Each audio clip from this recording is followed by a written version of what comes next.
Aujourd'hui, je veux parler à quelqu'un qui se bat, mais qui n'arrive pas à trouver de solution. C'est vrai que nous sommes dans une société où on nous a fait savoir qu'à force de persévérer, on va s'en sortir, qu'il ne faut jamais abandonner. Ce sont des messages que nous entendons tout le temps. Oui, je ne veux pas dire que c'est faux de ne jamais abandonner, mais il y a des circonstances où nous devons nous avouer vaincus. Si tu frappes par exemple sur un rocher pendant des années et que tu te rends compte que ça ne change pas, sache que tu es sur la mauvaise position. Si tu frappes un rocher, tu peux frapper 100 ans, tu peux frapper 200 ans. Les rochers sont assez solides pour se briser avec de petits coups. C'est alors qu'à un moment donné, il faut accepter la défaite. Parce qu'il y a les transformations, les changements qui sont possibles dans notre vie si nous acceptons la défaite. Si nous acceptons parfois à un moment donné que nous avons tout donné, nous avons fait tous les efforts possibles, mais rien ne change. Oui, il faut accepter cela. Il y a des gens qui n'acceptent pas cela et qui persévèrent dans le mauvais sens et qui persévèrent dans de mauvaises voies, qui persévèrent sur de mauvais sentiers en espérant qu'un jour que ça peut changer. Mon frère, ma soeur, je vais te dire une chose. Quand tu empruntes une mauvaise voie, quel que soit le nombre d'années que tu vas faire sur cette voie, tu n'arriveras jamais à bon port.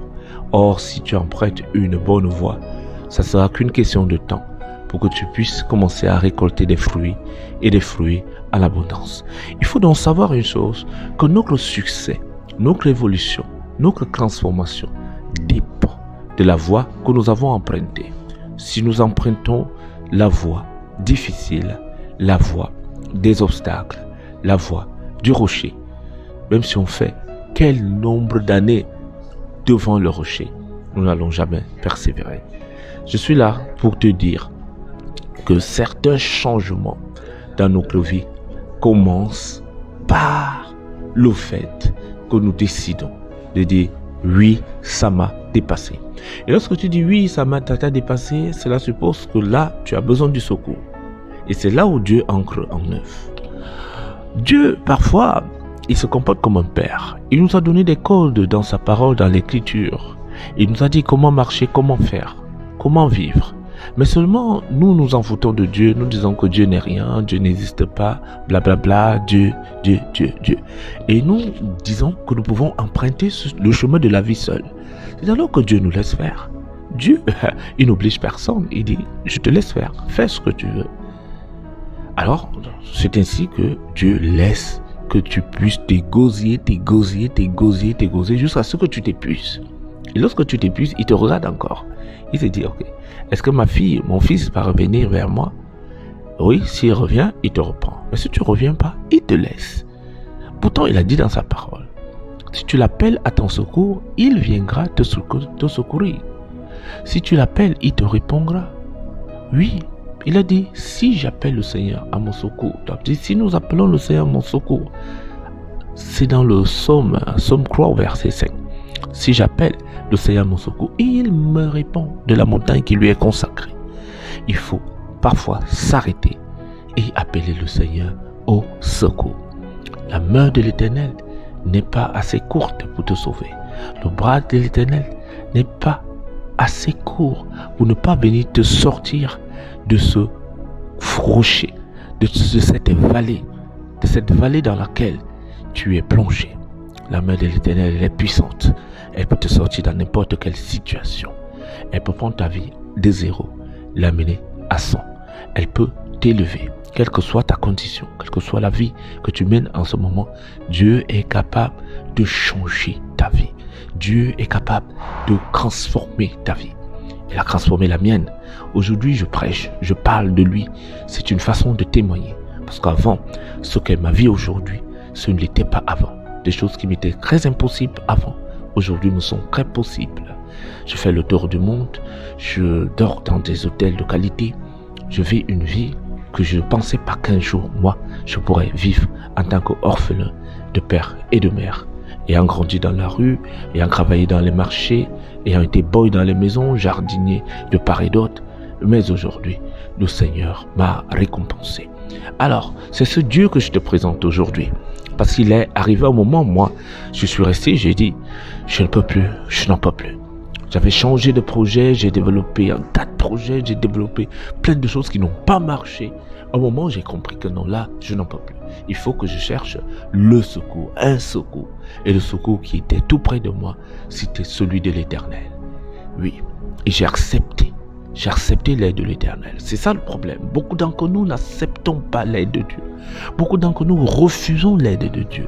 Plusieurs personnes préfèrent aller voir des marabouts, des charlatans, préfèrent aller voir des diseurs de bonne aventure, aller lire les cartes pour chercher à connaître leur avenir. Je suis en train de te dire que c'est un perdant. Le secours, ce n'est pas chez Satan. Parce que Satan, lorsqu'il t'a plongé, il sait là où il t'a plongé. Lorsque tu vas chercher encore le secours vers Satan, mon frère, ma soeur, je te le dis en vérité, tu vas encore aggraver ta situation. Le véritable secours, c'est en l'Éternel. Moi, je suis allé, quand rien ne marchait plus, j'ai cherché le secours chez le Seigneur. Et c'est alors qu'il m'a secouru. La vie que je mène aujourd'hui n'a rien à voir du tout avec ce que j'ai vécu quand j'étais dans le monde. Ça n'a rien à voir du tout. Jésus a transformé ma vie. Jésus m'a guéri. Il m'a délivré. Il m'a sauvé. Il m'a financièrement nanti. Et je rends grâce à Dieu pour cela. Alors mon frère, ton changement commence par le fait de dire oui, ça me dépasse, maintenant je vais traiter avec Dieu, je vais voir ce que Dieu peut faire pour moi, je veux voir. Oui, dès que tu le dis, Dieu est content, il vient à ton secours. C'est le cas par exemple que nous voyons dans Matthieu 9 du verset 20 à 22, l'histoire de la femme à la perte de sang. Elle avait fait 12 ans de souffrance, 12 ans derrière les médecins. Oui, elle était en train de chercher sa santé. Elle a vu tous les spécialistes, tous les médecins de toute nature, mais personne n'avait pu l'aider. Il est donc arrivé un moment, elle a lâché prise, elle a dit maintenant, c'est bon, il faut que je cherche Dieu. Je me suis déjà battu de moi-même, je me suis cherché de moi-même, j'ai cherché la santé par moi-même et ça fait 12 ans que je n'ai pas trouvé la solution. Lorsqu'elle a entendu parler de Jésus, elle a entendu parler de l'homme de Galilée, de l'homme des miracles, de l'homme de la transformation, elle a dit oui, aujourd'hui, quels que soient les obstacles, quelles que soient les difficultés, je vais le toucher. Oui. Lorsqu'elle est venue à Jésus, il y avait une foule qui entourait Jésus. Mais elle s'est dit, si seulement je pouvais toucher son vêtement, je serais guéri. Elle a cru en cela. Elle a dit, je vais le toucher. Elle a fait l'effort qu'il fallait au moment qu'il fallait. Elle est partie. Elle a touché Jésus. Et dès qu'elle a touché Jésus, les saignements se sont arrêtés, les difficultés se sont arrêtées et la paix est revenue dans sa vie. C'est ainsi qu'elle a obtenu sa délivrance. Alors le problème que les médecins n'avaient pas pu guérir, elle a obtenu la réponse avec Dieu en une seule seconde. Mon frère, ma soeur, je vais vous dire que les problèmes durs dans notre vie, c'est parce que nous sommes orgueilleux. Nous ne voulons pas traiter avec Dieu. Nous ne voulons pas que la main de Dieu nous aide, que la main miraculeuse de Dieu nous sorte des incompréhensions, nous sorte. Non, nous voulons résoudre les problèmes spirituels avec nos efforts. Nous voulons résoudre des problèmes qui sont liés aux malédictions familiales, aux dettes spirituelles, à la sorcellerie avec nos propres forces. Nous ne pouvons pas lutter contre les esprits méchants, les esprits mauvais avec nos forces. Non, nous avons besoin de la main de l'Éternel. Nous avons besoin de Jésus vienne nous sortir de la vallée dans laquelle l'ennemi nous a plongés. Et cette femme, elle avait compris cela, qu'elle s'était battue par des moyens physiques. Elle s'était battue par ses propres forces. Elle a dit, maintenant, je vais chercher la solution dans le spirituel. Il y a un homme spirituel, il y a un homme puissant. Cet homme, c'est Jésus. Elle est partie, elle a touché son habit. La maladie qui avait fait 12 ans, 12 ans, c'est terminé en un seul jour. Et je suis en train de te dire, si tu cherches Dieu dans la vérité, si tu cherches Dieu dans la sincérité, si tu cherches Jésus dans la vérité, c'est alors que ce problème, cet effort que tu fais depuis des années, ces pertes d'argent que tu essuies depuis des années, tu ne les connaîtras plus. C'est ce que je suis en train de te dire. Alors cherche Dieu en réalité, lâche prise, arrête de te battre, arrête de te battre seul. Il y a quelqu'un qui a la solution pour toi et cette personne c'est Jésus. Viens à Jésus, viens sincèrement à Jésus et tu obtiendras ton miracle. Arrête de t'essouffler, arrête de perdre de l'argent, arrête de partir de médecin en médecin, arrête de te poser des questions stériles.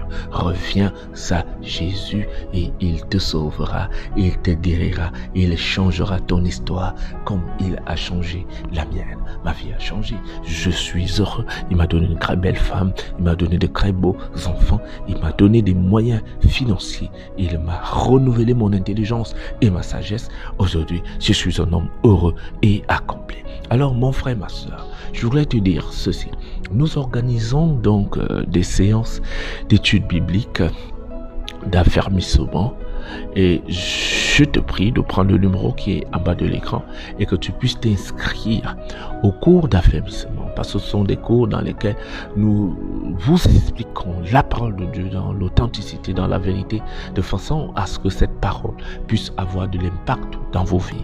Cette parole a eu de l'impact dans ma vie et je veux qu'elle ait aussi de l'impact dans ta vie. Les cours bibliques d'affermissement, de transformation, de changement vont débuter très bientôt et je veux que tu sois parmi nous, parmi les personnes qui vont témoigner pour la session 2025 et 2026. Nous avons marre de cette église aujourd'hui où les gens vont mais ne sont pas transformés, où les gens vont mais la vie ne change pas, où les gens vont, c'est comme si les problèmes se multiplient. Moi, je pense que c'est un problème de compréhension des Écritures, c'est aussi un problème de la méconnaissance de la puissance réelle de Dieu.